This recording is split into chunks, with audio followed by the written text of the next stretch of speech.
Assalamualaikum warahmatullahi wabarakatuh. Bertemu lagi di channel Ariadin. Kali ini saya akan membagikan kisi-kisi seleksi program pendidikan profesi guru PPG dalam jabatan. Ini khusus untuk TPA, tes potensi akademik. Untuk yang kisi-kisi lainnya, minat bakat, profesional dan pedagogik, nantikan di video berikutnya. Nah, ini hanya membahas khusus tes potensi akademik apa saja yang harus dipelajari. Jadi ada gambarannya, tidak sekedar belajar saja, tapi sumbernya jelas dan kisi-kisinya sesuai dengan kisi-kisi belajarnya. Nah, ini sampai sekarang ini walaupun tahun 2018 tapi masih belum ada terbitan yang terbaru. Mari kita lanjutkan ke pembahasannya. Ini kisi-kisi soal ujian program pendidikan profesi guru PPG. Ini subtesnya potensi akademik. Nomor satu, kompetensi yang diteskan nanti, diujikan nanti ini kompetensi verbal. Subkompetensinya ini ada 3 subkompetensi, yaitu hubungan kata, analitis, logis. Hubungan kata itu berarti dapat menentukan kata yang memiliki kesamaan arti dengan stem soal. Jadi ini merupakan soal sinonim. Ini hampir sama dengan TPA masuk perguruan tinggi, soal-soal SKD CPNS seperti itu. Yang kedua, dapat memilih sepasang kata yang memiliki hubungan analogis sama seperti rangkaian dua kata pada stem. Jadi ini hubungan analogis, hubungan analog antara kata satu dengan kata selanjutnya. Yang ketiga, dapat memilih satu kata yang memiliki ciri atau sifat yang berbeda dengan 4 pilihan kata yang lain. Berarti ini yang berbeda dari kata-kata itu apa? Dari 4 pilihan yang lain. Kemudian analitis dapat menarik kesimpulan berdasar seperangkat pernyataan yang berupa fakta-fakta yang saling berhubungan. Ini menarik kesimpulan, jadi ada pernyataan, nah fakta-fakta saling berhubungan, mana kesimpulannya.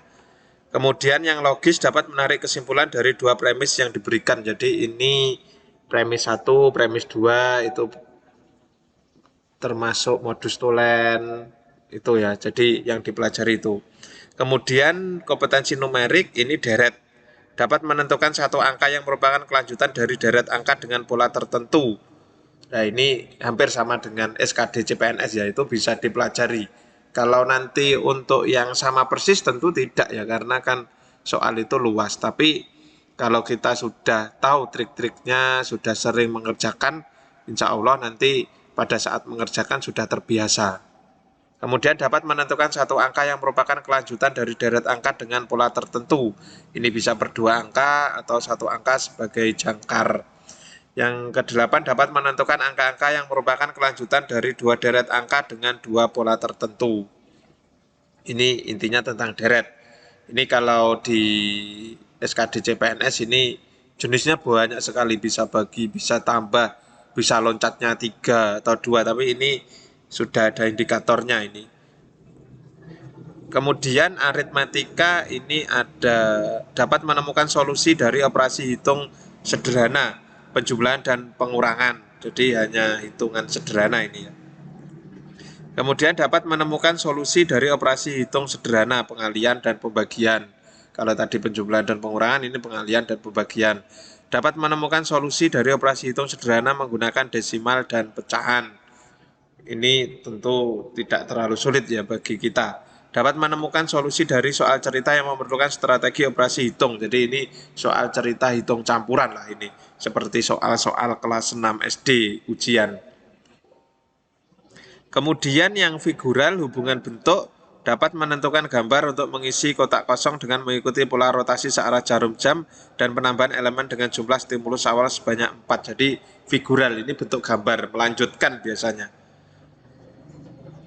Dan bagaimana untuk menyiapkan, nanti bisa gabung di grup Telegram saya ya, yang link grupnya ada di deskripsi video ini.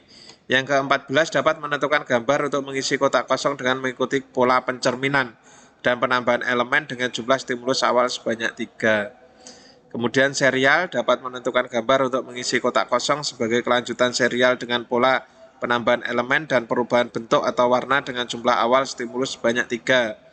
Yang ke-16 dapat menentukan gambar untuk mengisi kotak kosong sebagai kelanjutan serial dengan pola rotasi berlawanan arus jarum jam dan perubahan bentuk dengan awal stimulus sebanyak 4. Kemudian yang terakhir adalah verbal, ini hubungan kata. Yang ke-17 dapat menentukan kata yang memiliki kesamaan arti dengan stem soal. Nah, ini kesamaan arti ini juga hampir sama, tapi katanya berbeda. Kata berbeda, tapi artinya sama. Seperti itu. Jadi ini hampir sama dengan persamaan kata ya, sinonim. Dapat memilih sepasang kata yang memiliki hubungan analogis sama seperti rangkaian dua kata pada stem. Ini verbal ini sama seperti, nah ini berarti ada tambahan lagi. Ini. Jadi itu yang perlu dipelajari untuk tes potensi akademik. Ini pedagogik berarti tidak. Jadi ada 4 kompetensi ya ini. Subkompetensinya itu. Jadi silakan dipersiapkan, silakan cari-cari buku yang referensi yang bisa dipelajari, minimal tahu triknya. Kalau soal sama itu pasti tidak mungkin ya soal sama. Kalau tidak bocor kan tidak mungkin. Nah, untuk mempersiapkan itu bisa gabung di grup Telegram saya yang link grupnya ada di deskripsi video ini. Cukup sekian dari saya, ada kurang lebihnya saya mohon maaf. Terima kasih. Wassalamualaikum warahmatullahi wabarakatuh.